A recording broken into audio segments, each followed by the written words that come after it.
Hey, what's up guys? This is Anthony from Anthony's Customs, and for this review, we are looking at the Marvel Legends Bonebreaker Build-A-Figure Wave Vulcan. This is a very important figure because it marks the first use of a brand new body, a body which is completely blank, which we will most likely see a couple thousand times in the near future. It replaces the Bucky Cap body and all of the subsequent ones that were kind of like Bucky Cap but not quite, and basically just Bucky Cap over and over again. This should be replacing that, I'm guessing. However, I'm also guessing we're still going to see Bucky Cap and all the other ones. But anyway, we're going to review this figure like a normal review, but we're also going to do kind of an in-depth look at this new mold so we can see how it's going to play out as we get countless multiple releases of the same body. So let's go ahead and get it off the stand and take a closer look. This guy stands just about 6.5 inches tall, not counting the little tips of his hair, and that's going to make him pretty close to 17 centimeters. I think 6.5 is a good standard neutral build. He's not super bulky, he's not super thin. This is going to be the one, as far as I can tell, that we're going to see a bunch of in the near future. But before we get into the rest of the video, we have to talk about the sponsor of today's video, which is Into the AM. They are the Elevated clothing company. They have all of these cool designs in the t-shirts. They have other things too, but I really focus on the graphic tees because I love them, and I think you guys will too. Most of you have bought them. Not most of you, I don't know. A lot of you have bought them and told me you love them. Some of you were telling me you're buying like 10 or 12 at a time. That's awesome. I have that many. I wear them every day. They don't fade, they don't wear out, they look amazing. They have a ton of new designs. This is one of them. I actually wanted to wear this one, but it's just a little bit less colorful, so I figured I would just show it to you, wear the colorful one, and then show you another colorful one too. These are some of their new ones. You guys have already seen all the ones I've been wearing. They have tons. They have tons of new ones, tons of old ones. They do sell out fast, but they do restock, so don't worry too much, but you do want to get in there. But yeah, you can get all kinds of different things on their site, and if you want to save some money, you can use the link in the description below. That'll save you some money. You can also bundle the graphic tees or the regular tees, or you can do the subscription service where you save even more money, but you don't get to pick the shirt. Totally up to you, but I definitely recommend you check them out. They're super comfortable, they look great, they fit great, can't beat them. Love these shirts. They are the best graphic tees I have ever worn, so check them out, link in the description below. So we're going to get into it, but first we have to do a question of the day. Which of the Summers brothers is your favorite? You have Havoc, Cyclops, and this guy. Are there any others? I don't think there are any others. They might have added something that I don't know about. I'm going to, of course, go with Cyclops. I like Cyclops a whole bunch. Havoc's okay. I couldn't care less about Vulcan. I feel like he's just a shoehorned-in character that's not well developed. But you guys can let me know. Okay, so let's talk about the aesthetic. First, we'll just talk about this figure, like this release, and then we'll talk about the sculpt itself, the whole mold. Not impressive, not a good start, because there's a mixture of painted reds and painted blues depending on which parts you're talking about, and the painted reds on the shoulders are horrendous. It looks like somebody just stuck wax on there or lipstick or something. It doesn't look like it's painted on with any purpose at all. None. So that it distracts from the figure right away. The second thing that detracts from the figure right away, the knees are a very different color from the legs. Same thing with the elbows. Very different color. In fact, the legs are a different color from the crotch and the torso. The legs are fairly matte. This is fairly glossy. It's just all over the place with the finish, again. And then we have the marbly molded gold for the belt and the boots, and it just doesn't match the rest of the figure. That should be painted. It looks so drab and dull. It doesn't inspire any sort of comic. It just looks like a kid's toy. That marbled plastic needs to go other than for very specific uses. Very disappointing. The head sculpt is pretty good. I think that's all right. His ears are kind of hidden behind the rest of his face, which is, it's a weird sculpt. Most people's ears are visible from the front. His are barely.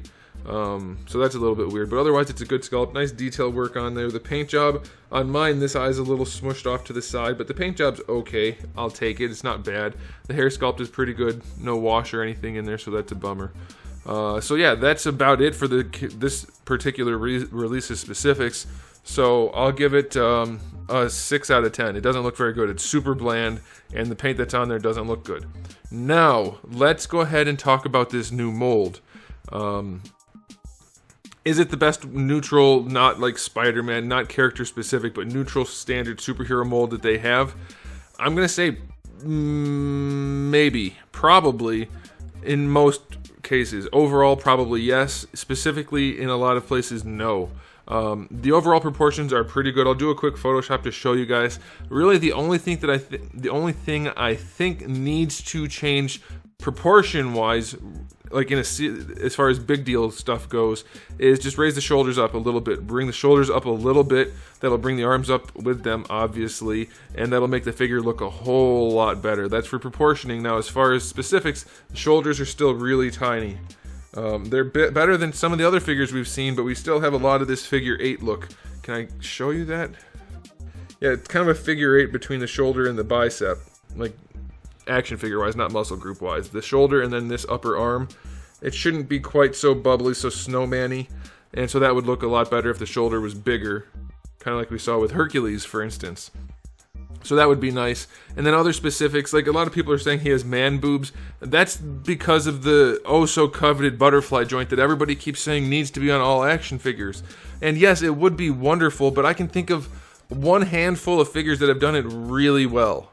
Otherwise, it destroys sculpts and doesn't work well, and unfortunately in this case, we'll talk about it in the articulation section, his butterfly joint offers almost no range forward, and even less range going back. So you're not getting anything for the sacrifice of the sculpt.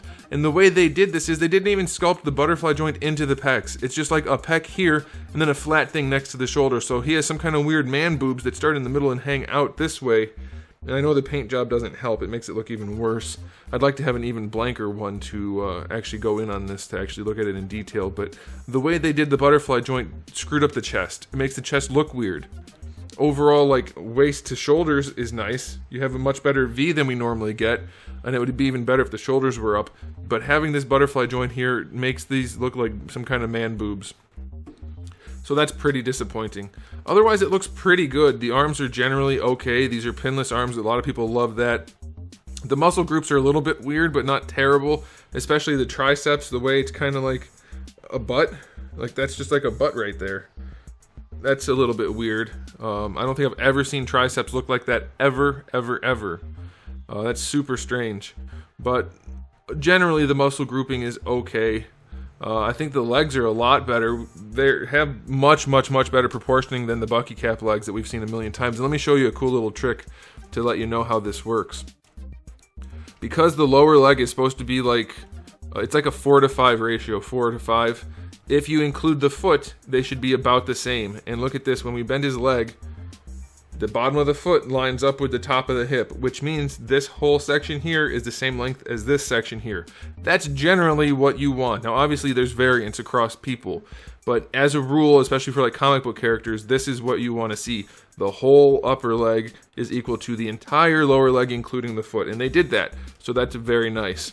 As far as the girthiness of the parts, it's still fairly tubular, but it's not as bad. You can see a little bit more in the way of the muscles. It does pinch in at the knee and the ankles, so they're definitely going in the right direction. I like the legs a lot more than most other legs we've seen, other than like Omega Red. I would like to still see a little bit more meat, a little more pinch at the narrow spots, but this looks pretty good overall. So yeah, it is probably the best overall generic Buck that they have, but it's definitely lacking in some places. This particular one, the head sits way too high. That's not the body's fault. If the head sat properly, it would be fine. So that's not a big deal. But the other things we have to talk about, I'll talk about in the articulation section, because this is a brand new sculpt, and they totally crapped the bed with articulation in a few spots. So let's go ahead and talk about accessories. He only has the 2 fist hands and 2 open hands. The open hands are sculpted well, but they have fingernails, so they are not gloved hands. They are molded flesh tone hands, or blue molded flesh tone hands. Naked hands is what I'm trying to say, so that's kind of crappy. Good sculpt though, so 3 out of 10 for accessories. Okay, let's talk about the articulation. We are not using the ball pegs. Why? It's a brand new sculpt and they've done that. They've already transitioned to the ball pegs for a lot of figures, but no, they went back to doing this, the hinge disc, which is not desirable over the ball pegs. This one functions, but that's it. You get your ball peg movement only because the head is too high, but then you get the forward and back. You can't lean the head side to side because they're not using a ball peg. That's disappointing. Butterfly joint, I already showed you. It doesn't really do much going forward at all. And then it doesn't go back at all either. So it's just a giant waste of budget and a giant waste of sculpt. They ruined the sculpt with a butterfly joint that doesn't work. The two small shoulders, how do they function? They raise up nicely to the side, that's good. Obviously full rotation, that's fine. Butterfly joint, I'm sorry. Bicep swivel, that'll work fine. Double jointed elbow, that's good range, no problem there other than the coloration. These are actually two separate pieces, but there's no rotation there. Wrist swivel and hinge, that's fine. These look like the hands we've seen a million times. They could be a new sculpt, but I kind of doubt it. Now, we already have the disappointing neck, the non-functional butterfly joint. Let's check out this ab crunch. They've made some pretty crappy ab crunches and also some really good ones. This is a brand new mold. No reason it can't be a good ab crunch, right? Wrong. It's not as gappy as it could be, but it's not a flush joint in any way. Look at that. That looks completely inhuman. There's some kind of weird shelf on top of the abs. They're not sculpted going up, and there's a big gap. And then down here in the obliques, they didn't round it out. It's just kind of like cut off flat. So when it leans forward, you see a big gap there. When you lean them forward, the problems are even more evident. The obliques are not rounded out for no good reason. And then it's just a giant gap with a weird lump. This is one of their worst ab crunches. Yes, it's functional forward and back, more forward than back, but it's hideous. It's hideous. Alright, moving on. We do have a waist twist, which is standard. This is a floaty belt. We have less thigh gap than normal. I do like that. I'd like to see it gone down even a little bit more, personally. I think this is fine, though. I would like to still see the obliques come in a little bit, or this hip region. It's not quite obliques, but whatever. Bring that in a little bit. Okay, let's see how the hips work. Going out to the side, just better than 45 degrees. No reason they can't do full splits. Again, brand new sculpt, brand new mold. Make it functional. You've only had 1,000 attempts at making these to get it right. Why don't they work? Some of the figures work. This one doesn't. Why? Okay, brand new mold, bad articulation again. Legs going forward, not even horizontal. They go back just a touch. Thigh swivel is fine. Double jointed knee, you already saw, that works fine. The boot swivel is well sculpted, it's well hidden, that's okay. That's functional. The ankles go all the way back. They go far enough forward, and the ankle rocker is pretty steep, but it's okay. So, for being a brand new mold, like this is the new quintessential Marvel Legends mold, as far as I can tell. I mean, it's possible they don't use it ever again after the ones they've already made, but I'm guessing they're going to. This is super disappointing. Like, why isn't it better? It's better than the old ones that are 15 years old, but I guess it's only 10 years old for the Bucky Cap mold, but still, why isn't it better than it is? It's better than the other one, but there's no reason for the things that are wrong with it to be wrong with it. It doesn't cost more to do it right. It doesn't cost more to sculpt the ab crunch better. It's already being sculpted from scratch. Just sculpt it correctly. It doesn't cost more to make the butterfly joint work better. You're already making it. Just make it work. It doesn't cost more to have I guess technically it costs more for the shoulders to be a little bit bigger because of the plastic cost, but we're talking like a fraction of a cent, and it's getting recouped over thousands and thousands and thousands of uses. So that's not an excuse. You're already sculpting the triceps, so make the triceps look like triceps. I just don't understand it. I don't understand why we're seeing problems with a brand new mold in 2022 when the costs are higher than they've ever been by a significant 30 to 40% difference. These Marvel Legends cost so much money now for what they are. The new mold that they're releasing as their new flagship mold, we'll see, I guess, should be better. It is better than the old ones. It's not good enough, though. I'm going to give the articulation a 6 out of 10. The butterfly doesn't work. The ab crunch is ugly. Doesn't have the new neck. Hips aren't great. 6 out of 10 for the price point. You want more generous ratings, have a reasonable price point. Or a better figure. Okay, so final verdict for this release. It's a perfectly good mold overall. It's the better, I'm thinking it's the best overall generic mold they have. But it's still flawed beyond expectations. So anyway, this release doesn't have a good paint job. It's a basically blank figure. Generous 6 out of 10 for the price point. It's just not good enough. They cost way too damn much to be as basic and poorly executed as these are. So let me know how you guys feel about this new mold. I really do think the biggest thing they need to do is just bring those shoulders up a little bit. You shouldn't have a big lip going from the trap down to the shoulder. You shouldn't have tiny little shoulders. Very disappointing for a brand new mold. Alright, so there it is, guys. Thanks for watching. If you enjoyed the video, please do give it a thumbs up. If you didn't, give it a thumbs down. And if you haven't subscribed, you might want to. I have new videos almost every single day, and thousands already on the channel. So make sure you come back for all of that, and in the meantime, keep collecting.